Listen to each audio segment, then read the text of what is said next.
Hello students, welcome to EPG Pathshala. I am Dr. Rajesh Gautam from Dr. Harishingaur Vishwavidyalaya Sagar, Madhya Pradesh. Today we are going to discuss a module entitled Social Stratification from the paper entitled Socio-Cultural Anthropology.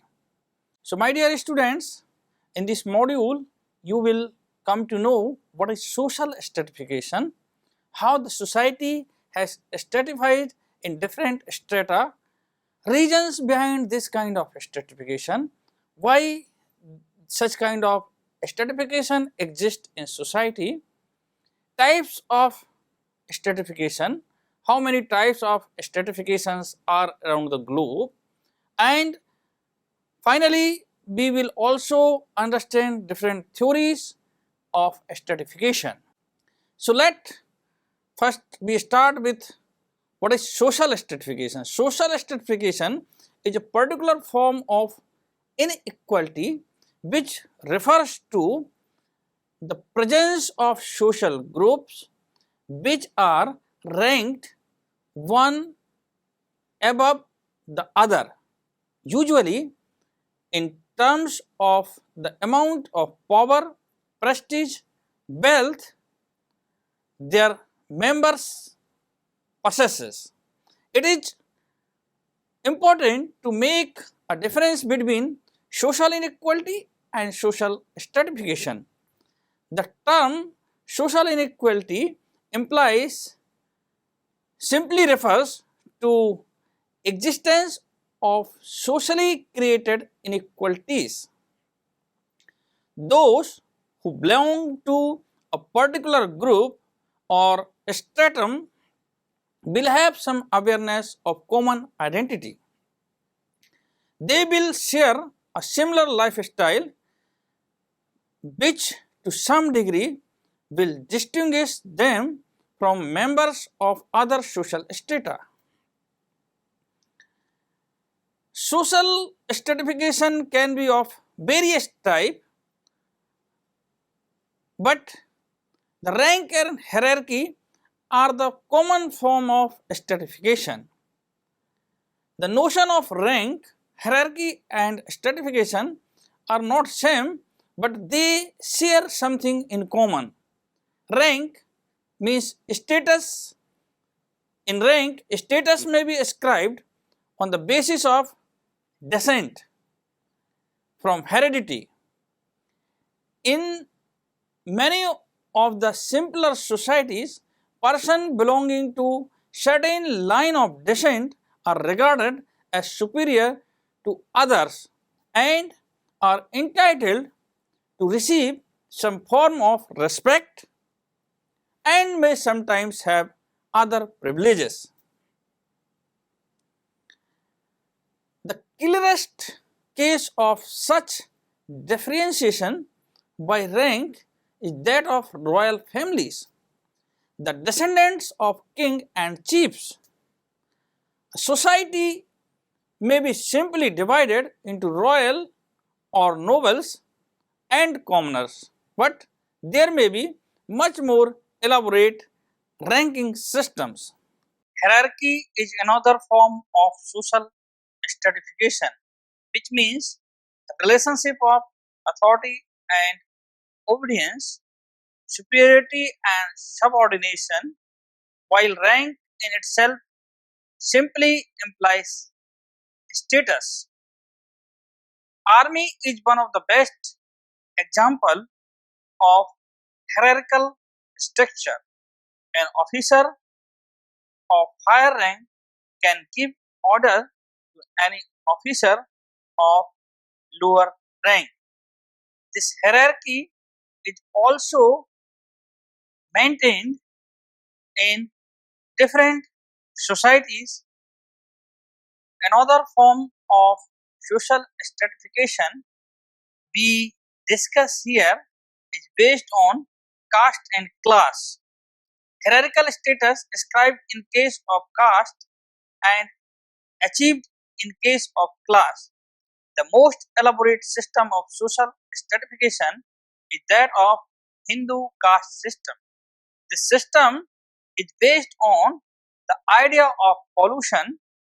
The idea is that the people who live in such a way as, a, as to avoid pollution have higher status than those who incur it.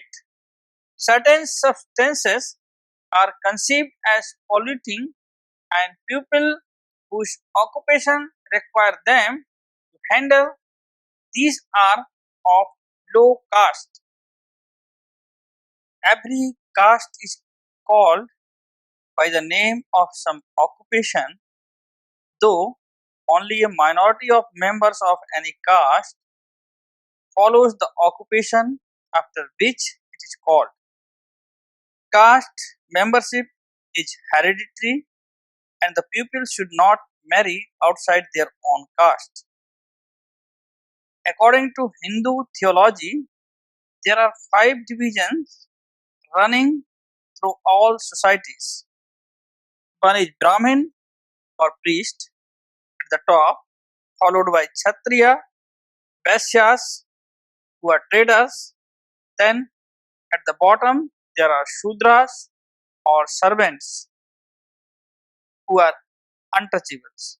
And the people who very touch or even their shadow is held to be polluting members of higher caste. In practice, there are innumerable subdivisions of these castes which are ranked in different order in different localities. The cultural expression of the caste hierarchy is everywhere the same, namely that members of a higher caste or subcaste show their superiority by refusing to accept food from members of lower caste. Another example of stratified society is that of class society described by sociologists mostly and is characterized by certain kind of division. This division is based on Karl Marx theory of class conflict. According to Marx, society is divided in two classes defined by their relationship to the means of production, machines, and other means, and the others are exploited by it. Marx identified a division of society into exploiters and the exploited at every historical period.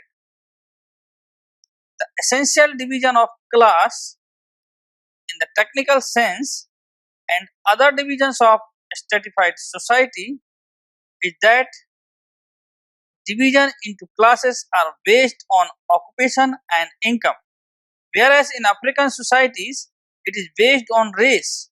Of course, special occupations are assigned in practice to the member of different social strata in these societies too, but here status determines the occupation, whereas in class system occupation determines status, and in such a system there is more room for individuals to achieve a higher status than that of their parents.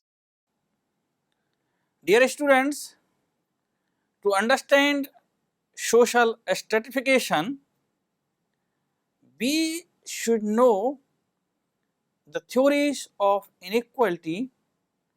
Without understanding theories of inequality, we could not understand properly the social stratification exists among different societies and why it exists.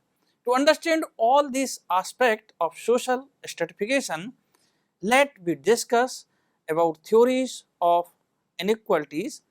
Many sociologists and anthropologists apply two kind of theories to analyze stratification.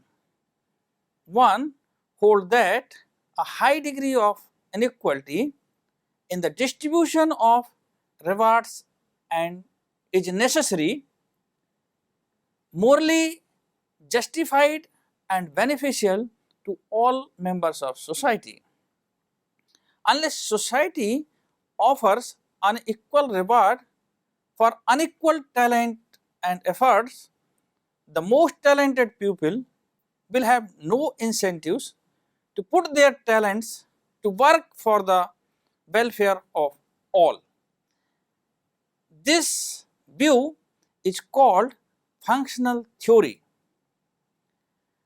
So, the functional theory holds that inequality is necessary for society to motivate its more resourceful and hardworking members to perform its most important roles. Some roles require more skill and training than others. The more the skill required to perform a role, the fewer the number of qualified people to perform those roles. Thus, functionalists argue that unequal rewards are effective way to select most eligible persons to perform socially valuable roles.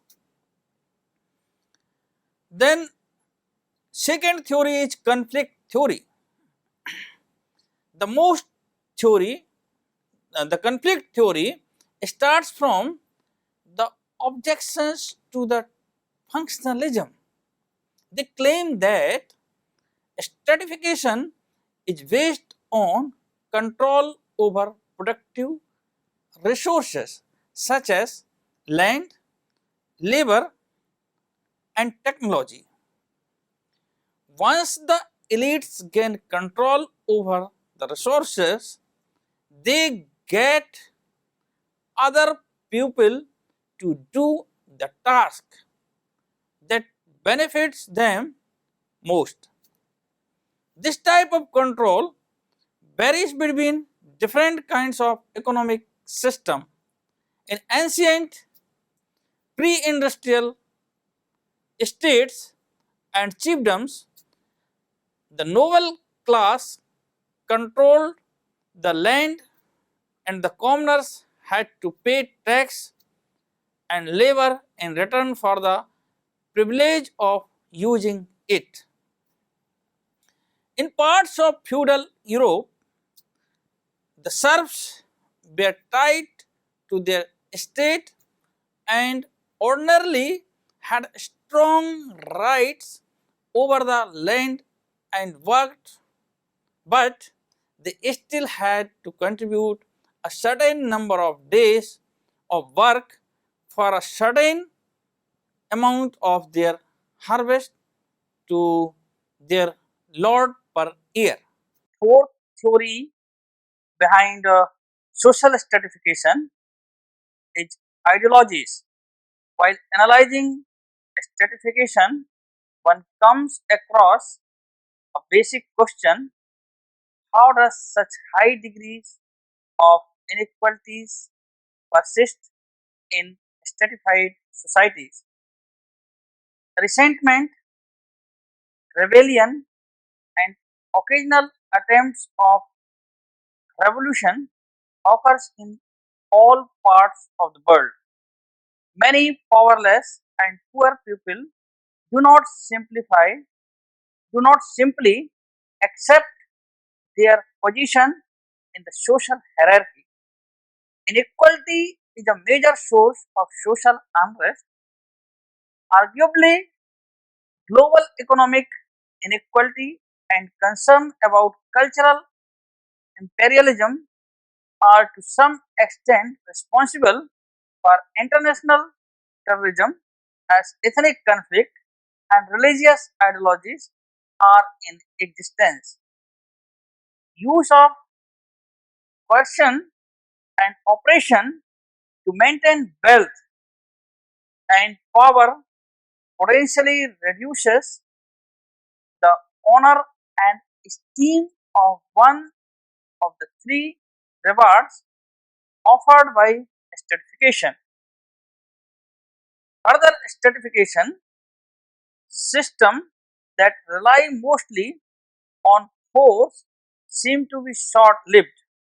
It is the ideology that reinforces the stratification in a society. In many stratified societies, ideologies are based on religion. In this context, we can cite the example of divine right of kings from the feudal Europe. In many ancient civilizations, such as the Aztec, the Inca, the Japanese, and the Egyptian, ruler himself was believed to be a divine or semi divine being. In traditional India, the beliefs about reincarnation and pollution were so intertwined with the caste system that they rendered its inequalities both explicable and legitimate. In ancient complex chiefdoms of Hawaii, there was a marked social distinction between the noble and the commoner class. The nobility was viewed as endowed with supernatural power called mana. Mana was partly hereditary, and within a single family, the eldest child inherited most of the mana from his or her parents. The highest ranking noble, the paramount chief, was believed to be descended from one of the gods of the islands through a line of eldest sons. This descent gave him the right to rule because he had more mana than anyone in the chiefdom.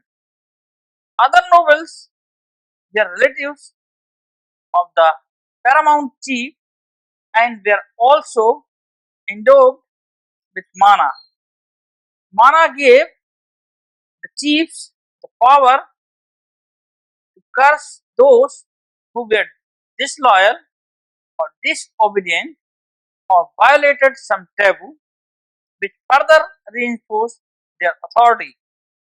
Hawaiians believed that prosperity of chiefdom and everyone in its depended on the performance of certain religious rituals held in grand temple. Commoners did not have enough mana to enter a temple. Only priests and nobles performed the rituals.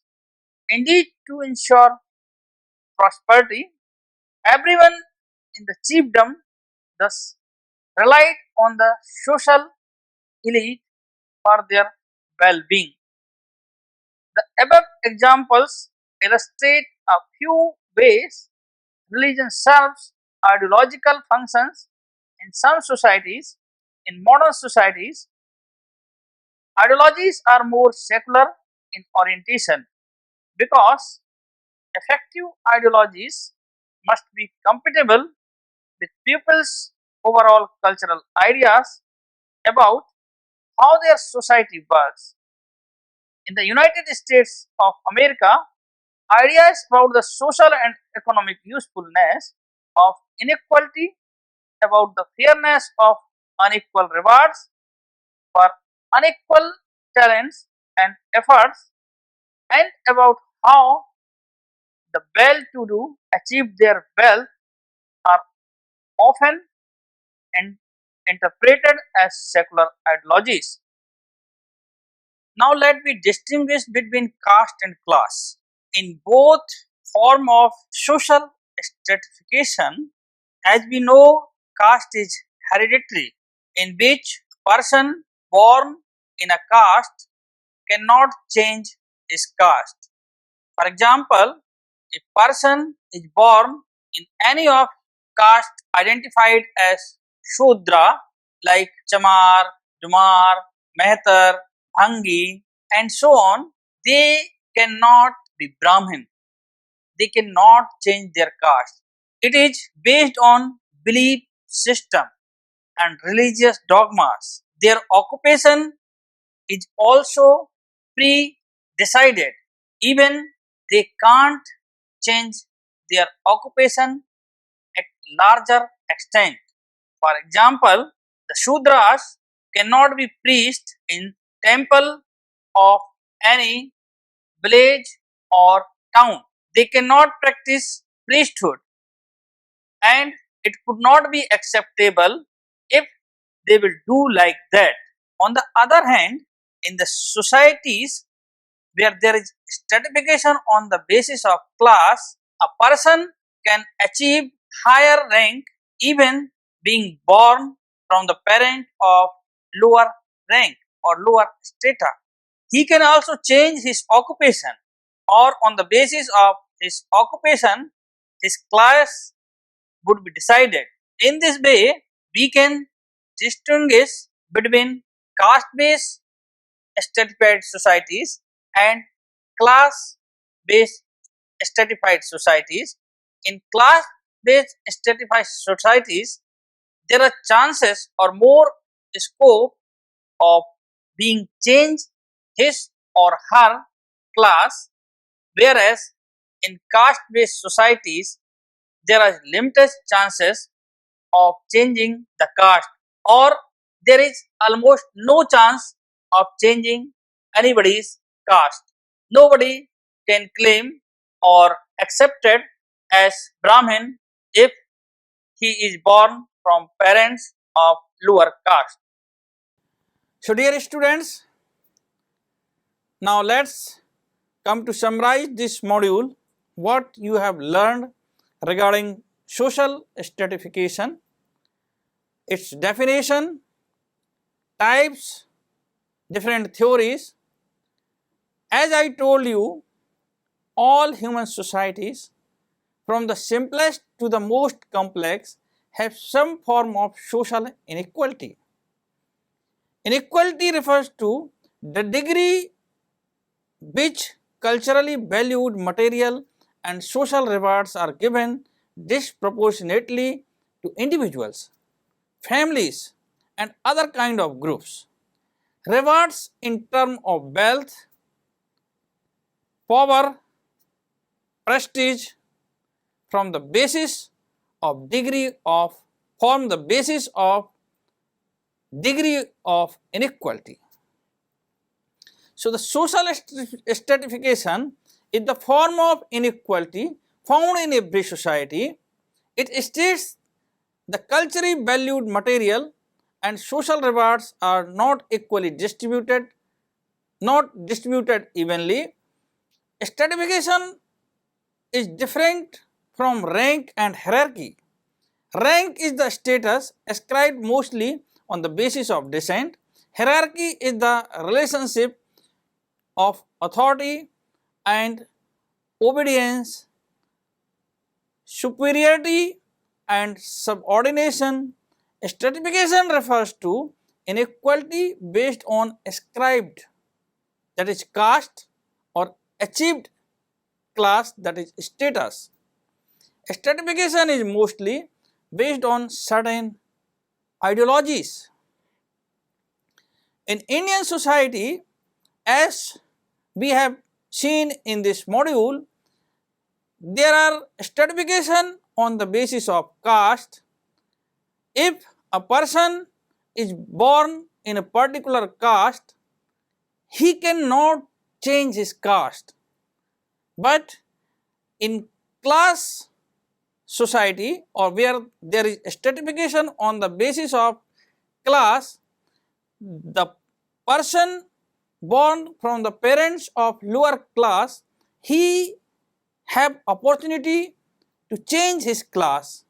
But here in caste system or the in stratification based on caste, a person can't change his caste. So, this is the basic difference between the stratification based on class and caste. So, in this module, in this way, we come to know the definition of stratification, types of stratification, ideologies and theories on the basis of which that stratification can be defined. Thank you very much.